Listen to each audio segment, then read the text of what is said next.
Christmas is a key moment, not simply in terms of economy. So although I'm an economic geographer, I'm interested in not simply the economic effects of issues, but the much more broader social and cultural issues. So for me, Christmas is a perfect moment where we can stop and think and really reflect about what matters, where value might lie. So for example, I'm trying to think at the moment about how can we think about Christmas in terms of its value to us, in terms of a value which is beyond the monetary. So I'm thinking about a much broader sense of valuing Christmas.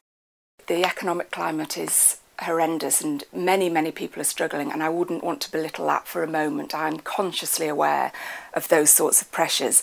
But I suppose what I'm asking for is perhaps Christmas might be the moment when we can all collectively put our very real worries and anxieties to one side and to think about the magic of Christmas, to get back to a more traditional perhaps sense of Christmas, which is actually about a selflessness. It's about taking time away from work to be with friends and family. It's about gift giving. It's about love, thought, care. Many things those things are kind of beyond the market. They're not simply economic factors. So I think if we take that broader sense of what Christmas is or could be, I think we could get some very special resonance, which isn't simply about, oh, let's buy ever more expensive things.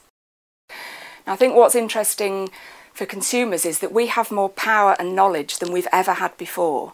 We can go on price comparison sites, we can compare different stores' offer, so we're very cognizant about price and economy. So there are all sorts of ways that we can do Christmas on a budget because we are more empowered and more knowledgeable. Beyond that, there are ways in which we can do Christmas in non-grotesquely financial terms. Make something for somebody you love, invite somebody around, do some special things which don't have a price tag attached but can mean so much. It's not actually about that market price of a gift, it's about the thought, the care, the love, the selflessness that's gone in. It's actually about gift giving, small gifts, tokens which can actually build our relationships with people. It's not about selfish, hedonistic greed. Christmas and consumption isn't simply about exchanging money for a commodity. So if you think about how Christmas is created and reproduced in cities, it's a spectacle, it's the theatre, it's performance. We look at the lights, we can look at the shop windows, all sorts of stores, really making a very magical space out of Christmas. And of course we will be buying food and undoubtedly some gifts. Looking at the value of Christmas in non-economic terms, of course it has an economic value, but it has all sorts of potent political, social, familial, all sorts of other relationships, which I think really do matter. The research that would back this up is a non-conventional look at economy. So I'm much less interested in supply and demand markets and sales curves and turnover. I'm actually much more interested in consumption, shopping and retailing as a social and cultural activity. It's embedded within social relations.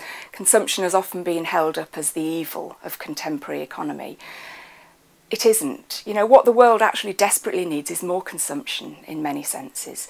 So in a sense, I think we need to reframe our theorisation of economy and realise it's not simply about supply and demand and pricing. It's freighted with all sorts of other things to do with generosity, the gift, care, spending time choosing the absolutely right thing for someone, which may have a very tiny value in terms of its monetary value, but have an enormous value in terms of its emotional value and its connection, its attachment. So value can lie in the emotions that giving a gift bestow, not simply in how much a gift costs.